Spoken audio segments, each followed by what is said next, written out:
produit qui est intéressant. Ça c'est tabou, tu peux pas le dire ça. Ah oui, mais on peut pas, il faut en Maintenant, parler quand même, non? voilà, donc Non, on peut en ça parler. pose un problème. Mais c'est comme la mort tout à l'heure, là, c'est des tabous. Voilà, c'est des tabous. Mais on peut vous on peut voulez se casser tous les on peut- tabous, là. on fait éviter tous les tabous, voilà. Ah, vous êtes Tous les discours d'hypocrite, voilà. Bon, alors moi, je te dis que je crois que moi, l'Afrique, même au niveau des dirigeants, ils sont incapables, ils ont un problème d'organisation, très sérieusement. Voilà, même vis-à-vis du regroupement de l'ONU avec tous les chefs d'État internationaux, on voit bien que l'Afrique a un problème d'autogestion. Ils ont aussi beaucoup de problèmes de climatisation après. Hein. Oui, Climatique, pas de climatisation. Non, je fais un jeu de mots quand Macron était. Climatisation, c'est l'air conditionné. Oui, pour les écoles, je fais un jeu de mots par rapport quand il a été reçu au Sénégal, non? Oui, non, c'est au Burkina Faso, je crois. Voilà, où il a dit le président il va ils ne sont pas s'occuper. formatés quand même pour travailler dans les entreprises françaises. L'Africain, on peut. Je ne dis pas qu'il est bête, hein, on peut l'instruire, mais il n'est pas si intelligent que ça, parce qu'on peut le manipuler. Il est manipulable. C'est-à-dire, moi je tiens une société de béton, attends je t'explique. Ravalement façade, l'Africain saura le faire. Parce qu'il va falloir que je lui montre. Ça va être un travail de terrain. Voilà. Mais si je lui sors des plans et que c'est écrit que tu dois faire comme ça, non, il va pas assimiler. Bon, alors moi j'aurais intervenir aussi. Jacques. D'abord, premièrement, les Africains, du fait qu'ils immigrent en Europe, ça veut bien dire qu'ils reconnaissent le pouvoir majeur, le pouvoir blanc. Voilà. Donc il y a déjà une contradiction. Ouais. Effectivement, Oui, déjà, c'est déjà un fait que C'est déjà un phénomène. ils vont vers cela. Deuxièmement, ils ont subi la colonisation dans le passé. Exactement. Et que l'Europe elle-même trouvait tout à fait logique au XIXe siècle de s'étendre en Afrique. Bah oui. Aussi bien les Anglais que les Français. L'Afrique, elle a été colonisée par ces hommes. Voilà. Et les élites, elles ne communiquent que par le français. Bien sûr. Le français et la langue de l'élite et l'anglais aussi. Et alors, les peuples ont des langues populaires, des langues locales, mais l'élite, au niveau international, au niveau de communique par ces langues-là. Bien sûr. Alors, deuxièmement, effectivement, moi je suis favorable à une reprise de contrôle de ces pays, vraiment. Ah, je suis d'accord. Oui, militairement, s'il le faut. Oui, bien sûr. Militairement et politiquement, en fait. Avec Jacques. Alors, justement, Soyons clairs. avec une théorie tricontinentale, Ben voilà, c'est-à-dire effectivement, l'Europe, elle contrôle l'Afrique. bien sûr. Les Américains, ils font ce qu'ils veulent en Amérique, et les Chinois, ils font ce qu'ils veulent dans leur coin. Voilà. Effectivement, et avec une sorte de nouveau Yalta, en quelque sorte. C'est-à-dire que, voilà, répartition. Voilà, nous, on a notre sphère de politique économique logique, et rappelons quand même qu'on nous parle que le continent africain sera le plus peuplé dans 20 ans. Ce sera des milliards et des milliards de gens. Donc là, ce qu'ils ont actuellement, c'est rien du tout par rapport aux problèmes qu'ils vont avoir dans 20 ans. Ils ont une surpopulation, une surdémographie, et ça nous renvoie d'ailleurs à la discussion qu'on a eue tout à l'heure. Est-ce qu'il faut changer la philosophie de la démographie? Alors, on va revenir sur le sujet qu'on a abordé vous n'étiez pas là, savoir comment la démographie c'est la vie, hein, c'est la vie. Alors, est-ce qu'on a le droit d'intervenir pour contrôler la population, etc. Or, Oui, si oui, les gens ont oui, des schémas religieux et politiques qui font que il faut laisser les gens vivre, il faut absolument rien faire pour que là il va y avoir un blocage. Oui, mais alors je vais aller un peu plus loin, Jacques. C'est qu'en fait, il faut savoir que... Ça va un peu dans les théories des hippies à l'époque, on disait laisser faire les enfants comme dans l'éducation. Oui, ben voilà, donc il faut changer de mode, il faut changer de paradigme.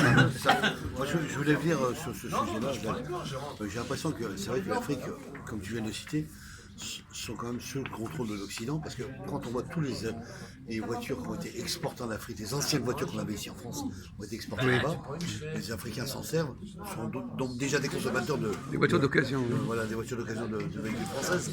Mais en même temps, c'est que ces gens-là, il faut leur donner une activité, parce que ça leur donne une occupation, un travail, il faut qu'ils apprennent à travailler, à fonctionner comme le modèle occidental, quoi. Et qu'ils puissent, voilà, de pouvoir vivre et consommer, quoi, voilà. Je pense qu'ils ont tout reçu l'instruction pour avoir justement pour développer des activités, des économies. Le problème c'est que bon voilà, la France justement a eu sa part de responsabilité, c'est qu'ils ont formé des dictateurs. Ces dictateurs ne sont pas venus du ciel. Bien sûr. Ils ont été mis en place. Quand ils ont été mis en place, ils ont été formés par les grandes Mais apparemment, apparemment, si on comprend bien, tous ces pays africains, ils acceptent d'une manière ou d'une autre les dictatures en question. Ils fonctionnent tous comme ça.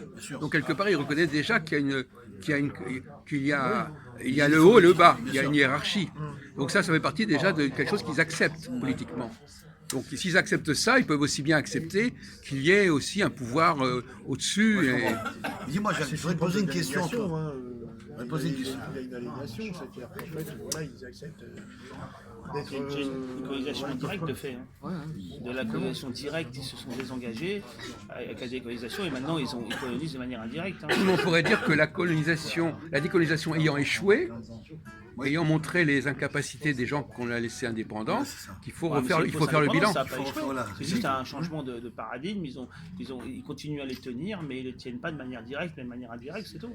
Et ils continuent à exploiter leur richesse. Ah oui, les d'accord. autres n'étant pas incapables de les on peut exploiter. dire ça comme ça. Par contre, la populace, ça coûtait cher. Parce que si on avait continué en direct, avec les idées démocratiques, il aurait fallu leur amener la même chose qu'on amène aux Occidentaux.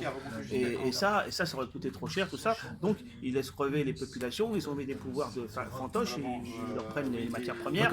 Et en contrepartie, ils acceptent l'immigration, et ici, ce qui pose des gros problèmes. Il ne faut pas oublier quand même que les progrès de la médecine ont aggravé la situation. Ah oui, en plus. Parce que la mortalité enfantine faisait qu'il y avait une régulation. Donc là, effectivement... Là, ce qu'on dit pas aussi, alors d'accord, là je suis entré dans ton sujet bien profond, Jacques, ce qui est intéressant. Il faut savoir que les grandes maladies qui ont été exportées dans l'Occident viennent d'Afrique. Oui. Pas par leur faute. Oui, d'accord. Voilà, c'est-à-dire que par rapport à l'environnement, de ce qui s'est produit, ça s'est quand même propagé dans les pays de grandes d'accord. puissances. Donc il faut se protéger contre certaines... De toute façon, il faut se protéger contre un certain nombre de problèmes qui viennent d'Afrique, que ce soit de l'immigration, que ce soit des maladies. Et la seule façon, effectivement, on le dit aujourd'hui, on dit... C'est un problème. Mais dans ça, moi je reprendrai là-dedans. En fait, ce qui s'est passé, c'est pas le fait que l'Afrique est maladie directe. En fait, l'Afrique, malheureusement, était victime d'un laboratoire. En fait, ne pas les soigner, non, on les a soignés, comme la maladie entre le sida.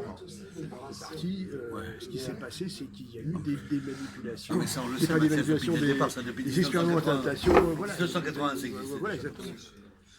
C'est ça que ce fléau de cette maladie-là. Voilà.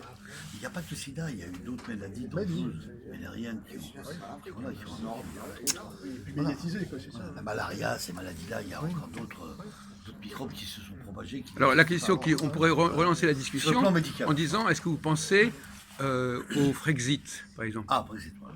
C'est-à-dire, est-ce que la France doit continuer à jouer la carte européenne? Est-ce que l'Europe doit jouer la carte africaine? Et deuxièmement, est-ce que la France peut jouer la carte de l'Afrique?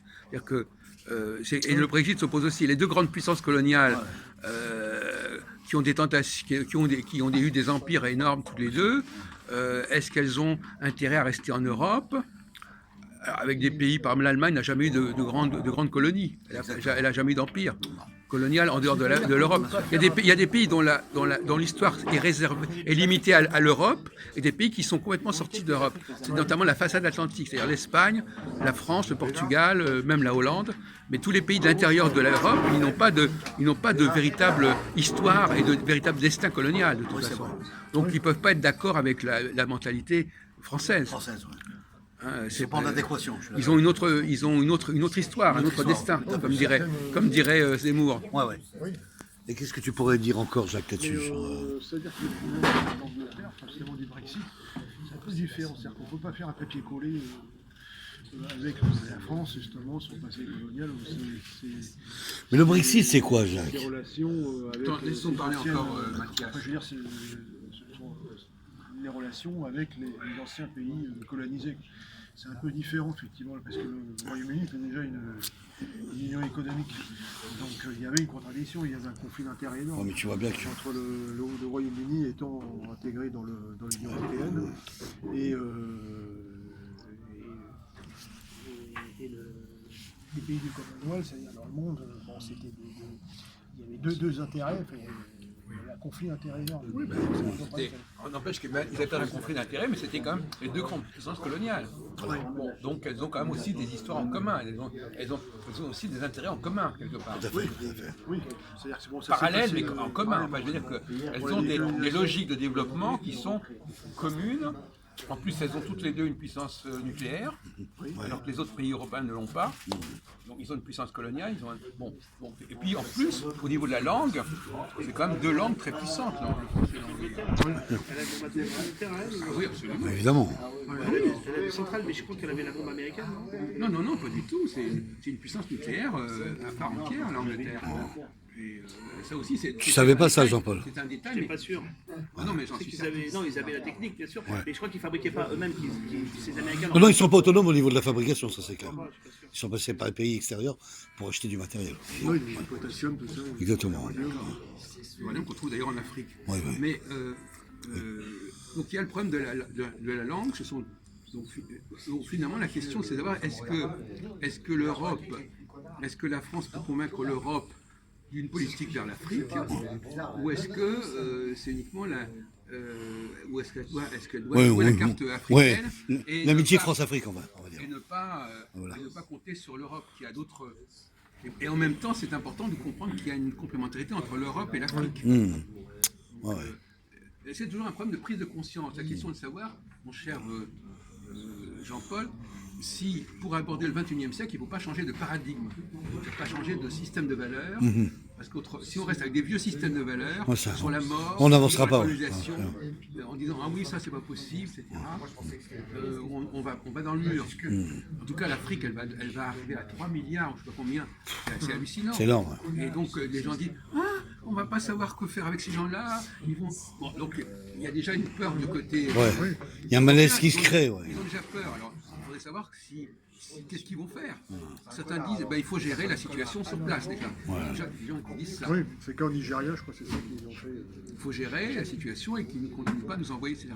Mais de toute façon, comme vous disiez très bien, tous ces immigrés qui viennent en France, ils reconnaissent quelque part, de facto, ils reconnaissent la soumission à l'Europe. Bien sûr. Bon, donc finalement, c'est déjà un problème plus ou moins résolu. La question est de savoir, moi posons le problème d'une manière un petit peu brutale. Si la France ou si décidait par exemple de récupérer, de prendre le contrôle de la francophonie, parce que la francophonie, il y a un grand nombre d'États africains. Bon, nous, on a un certain droit sur la francophonie quelque part. Bien sûr. Ils dépendent de nous, ils existent par nous, etc. Est-ce qu'on pourrait obtenir qu'on nous embête pas pour le faire? Oui. C'est-à-dire que les autres, si on dit aux Russes, c'est-à-dire qu'il y a une question de diplomatie, d'échange, de rapport, de Yalta, c'est-à-dire voilà, nous on fait ça, vous faites ça. Chacun contrôle son continent ou son sous-continent. Ce qui est bien, c'est qu'en Russie. On n'intervient pas dans les affaires du continent d'à côté. Oui, voilà. Justement, la Russie est un exemple prototype de ce que tu viens de dire, Jacques. Ne se mêle pas du tout du voisin d'à côté, de ce qui va se propager. C'était la politique américaine. Vous savez, les Américains disaient nous on fait ce qu'on veut sur notre continent, et puis voilà, et puis vous c'est tranquille. Je trouve qu'il y aurait... C'est la doctrine Monroe. J'ai remarqué un détail, bon, je vais t'en parler, Jacques, c'est peut-être le président russe. Quand je le regarde à la télé, ce président n'est pas pour moi un président. Pourquoi?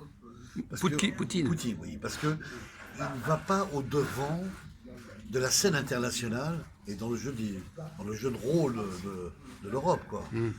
Et n'intervient pas sur des questions, ne cherche pas à savoir.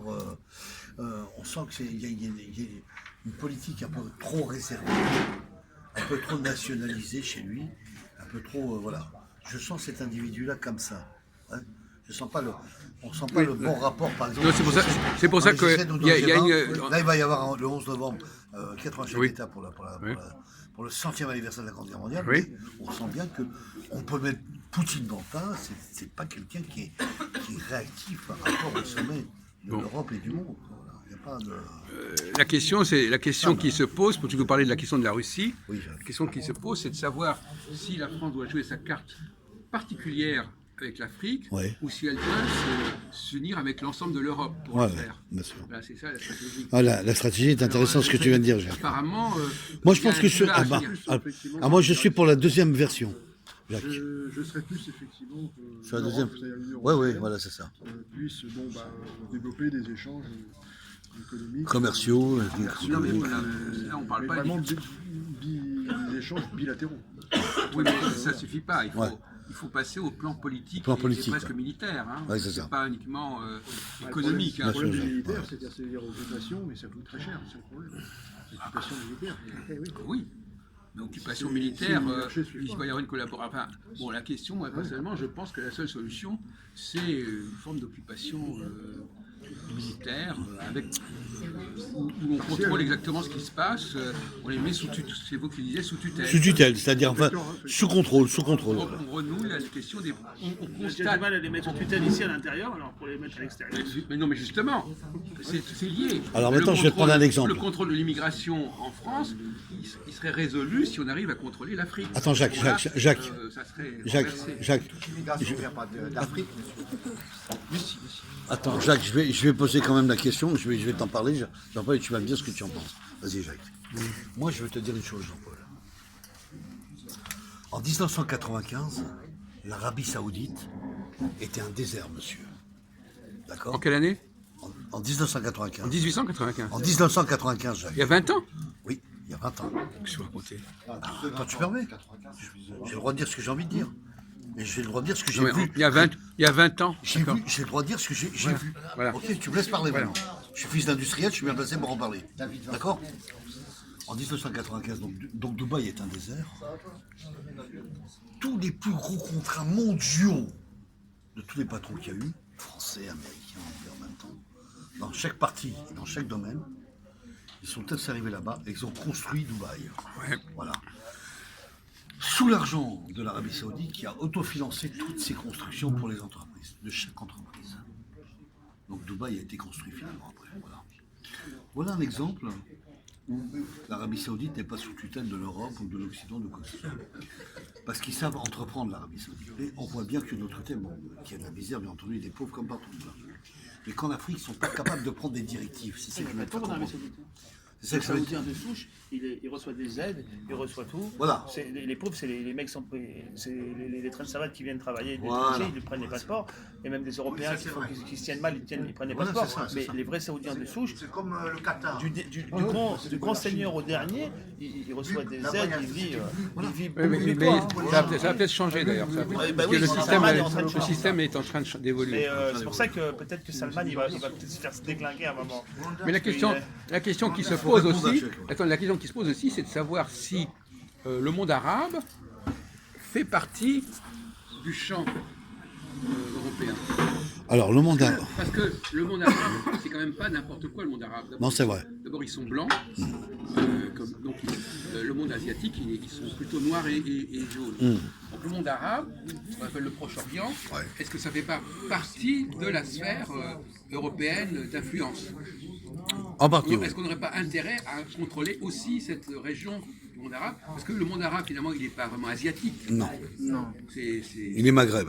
Et puis, il C'est faut pas plus oublier, africain, faut pas oublier que le local. Proche-Orient, c'est quand même le berceau du christianisme, du Bien sûr. judaïsme et de l'islam. Bien sûr. Bon, donc, Les traversées de la et- religion. Et tout ça, ils ont débordé vers l'Europe et vers l'Afrique. Oui. Donc on pourrait aussi englober éventuellement, ce qui permettrait de récupérer les ressources en question, on pourrait englober tout le monde, disons, blanc. Oui. On aurait un rapport blanc et africain. Oui. Bon, alors voilà des questions qui se posent. Alors l'autre disait, mais on a déjà des problèmes avec les immigrés actuellement. Mais ça, c'est parce qu'on a le problème actuel. Ces immigrés, normalement, ils pourraient revenir dans leur pays.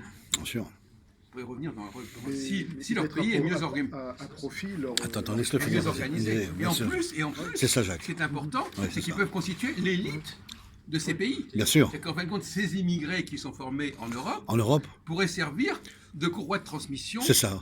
pour contrôler. Bon, bah, tu l'as dit à ma place. Voilà, c'est ça ça, que je voulais dire. c'est ça que je voulais te dire. Ouais. En fin de compte, il y aurait une logique à ça. Voilà, Ils ça, auraient- ça ils donne auraient été formés- une circulation de ils transmission auraient été formée en Europe, en ils Occident, véhiculeraient les valeurs européennes européennes, en repartant vers le. dans le territoire. Voilà. Voilà, c'est ça. Le problème, c'est que ça a été fait. Il y avait Kabila, le président Kabila, au Congo. Bah, bien sûr, ils sont passés en Europe, Justement, ils sont passés à Paris. c'est ce qu'il voulait faire. Il voulait développer le président. Mais bon, après, il a été assassiné parce Oui. que par Ah oui. le service belge. Parce que voilà. Mais il y a déjà une sorte de logique dans ce sens-là. Bien sûr. C'est que l'histoire va dans ce courant, va dans ce sens-là. On a Valentin n'a pas répondu. déjà les élites, Qu'est-ce qu'il on en a déjà pense formé les élites qui pourraient structurer l'Afrique. Bien sûr. C'est-à-dire que leurs propres élites, C'est ça. France européanisées, pourraient réussir. Donnerait l'information, la transmission de savoir pratiquer le travail. Le travail en même temps. Ils ont Quoi. déjà été préparés pour faire ce boulot en quelque sorte. Bien sûr. Et donc des millions de gens qui sont préparés, tous les Maghrébins, tous Ouais. les Africains noirs qui ont vécu en France, eh ben, ils peuvent être réexportés vers... J'ai été très surpris d'une vidéo, Jacques, je voulais t'en parler. Macron a fait un débat où il a parlé de la Martinique et de la Guadeloupe. Où non, c'est sérieux. Et il a soulevé un problème où il n'y avait pas du tout de, il y avait pas du tout de fondation. Il n'y avait pas de il n'y avait pas de fondation hospitalière. Voilà. Faire attention parce que lui... Jacques. Il n'y avait pas d'hôpitaux du tout. Il ne faut pas parler de ce sujet, ça va créer des problèmes. Non, attends, mais un développement, c'est un développement. Non, mais parlez pas de la Martinique ici parce que ça... Non, mais arrêtez vos conneries, putain, vous êtes des cons, quoi, vous cherchez la merde ou quoi? Bah, c'est vous qui... C'est toi qui... Mais on te dit laissez-moi dire ce que je veux dire. On te dit de ne pas parler de ce sujet. Vous me laissez parler de ce que j'ai envie de dire, voilà. Donc j'ai dit que Macron a exprimé sur un sujet important, M. Macron, il a dit ouvertement qu'il n'y avait pas eu une fondation d'un hôpital qui n'a pas été construit là-bas, dans les Dom-Tom. Voilà, terminé. Voilà, c'est clair. Il aime bien les poitrines. Non, ce qu'ils veulent, ils veulent des actes. Donc on a une politique française qui veut avoir des actes dans les Dom-Tom, puisque c'est quand même un département français. Donc il faut, voilà, en partie. Donc il faut avancer des agencements de projets pour en faire, en cas de besoin pour la population, des Dom-Tom. Voilà, Mais c'est vrai qu'effectivement, les Dom-Tom, c'est l'exemple même d'une population afro-américaine qui est contrôlée par les Blancs. Donc c'est déjà un bon exemple à suivre. Alors, est-ce que notre ami Valentin, je ne sais pas, vous n'avez pas suivi notre conversation, hein, donc Vous pouvez me résumer. ah oui, c'est bien. Tu t'as dit, tu commences. Je vais le faire. Voilà. En gros, est-ce qu'il ne serait pas mieux pour les pays d'Afrique et du Maghreb d'être recolonisés de manière Colonisés par leurs propres immigrés. Par les Européens qui amèneraient même des propres immigrés pour contrôler les pays de manière directe pour les mettre dans l'ordre et éviter leur redonner de l'ordre et qu'ils puissent de l'organisation, tu veux dire. Éviter les débordements migratoires éviter tous les et débordements. démographiques. Oui, et puis sur le plan de l'organisation Est-ce du que c'est système. possible? Les débordements migratoires, bon, ça c'est encore autre chose. Alors, qu'est-ce que tu pourrais Non, est-ce que c'est rajouter possible de là-dessus remettre de l'ordre là-bas, c'est tout. Est-ce que c'est, Il n'a pas encore parlé. Est-ce qu'ils vont accepter ça? Je pense pas que la France elle est colonisée déjà. Apparemment, ils ne leur demandent pas leur avis. Oui, de ça. toute façon, oui. Donc là, je pense que ça va faire des tensions. Là. C'est un filou lui. Non, mais la question de savoir si les populations locales, elles, ne seraient pas d'accord, finalement. Oui.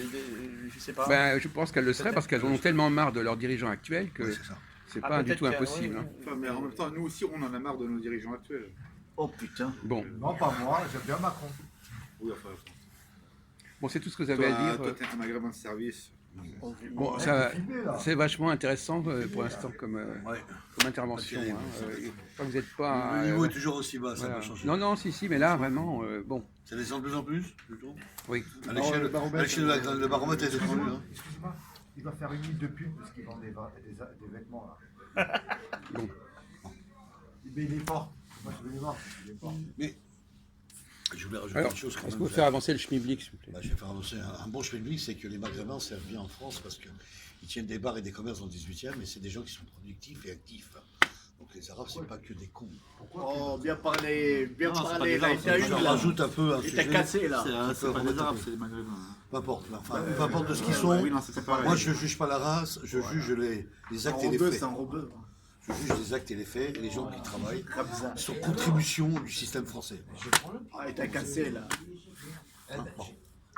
C'est comme on dit aussi Ouais, je comprends. que toute la communauté de notre communauté israélite Tu vois les commerces à on- Barbès, c'est que des Arabes. Hein. ont travaillé pendant des années, hein, les confections, la vente, Bah les regarde, vêtements. Tati Barbès, c'est l'Arabie saoudite, hein, le patron. Ouais. Tu vois. Oui, mais C'est le pas nouveau grave, le ça, nouveau c'est patron. pas- Nouveau Ouais, patron. nouveau patron. Oui, non, mais oui, c'est ça. Ah bah, c'est comme Tu ça. savais pas ça? Avant, ça s'appelait toi. Ah, je sais pas. Oui, exactement. Avant, c'était des juifs.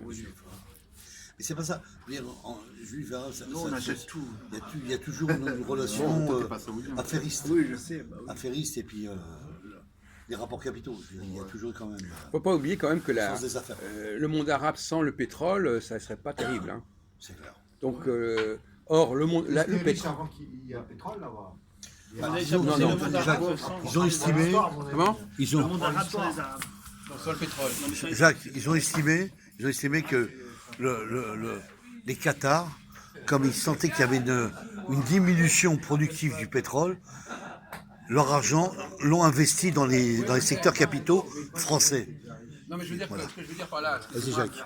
c'est que les Arabes ne sont pas responsables de leur pétrole. Ah non, pas du tout. C'est pas eux qui ont créé le pétrole. Ah non, pas du tout. Alors que nous, notre langue française, c'est nous qui l'avons créée. Bien sûr. Et nous, donc, ils n'ont pas leur propre richesse. Ouais. Elles ne sont pas de la même nature que celles des Arabes. Oui. C'est-à-dire Mais- que les Arabes, c'est une manne pétrolière. Je vais compliquer mon mais qui discours, n'est pas Jacques. le résultat de leur civilisation. Bien sûr. Alors que nous, notre culture, elle est vraiment produite par notre génie. Ah bah alors donc je vais répondre, parce que là c'est compliqué et pour toi je vais le répondre. C'est qu'il faut savoir que les patrons et les fournisseurs de cette matière première, du pétrole qu'on a besoin, qui est une matière liquide, et qui nous permet de transformer ce liquide en matière solide, ça nous permet de faire aussi de la distribution et du travail du développement avec ces produits-là. Oui, Voilà. on le sait bien. Je sais pas On si le tout sait le monde bien. le savait, mais enfin. Non, mais je veux dire que c'est. Ils peuvent le savoir sans le dire, mais bon. Non, mais je veux dire que ça leur appartient pas vraiment, c'est ça que je veux dire. Ah non, bien sûr. Pourquoi ça leur appartient pas? C'est aussi une question de philosophie. Oui, voilà. Moi, je dis que quelque chose que vous n'avez pas produit vous appartient pas. Ouais. Désolé.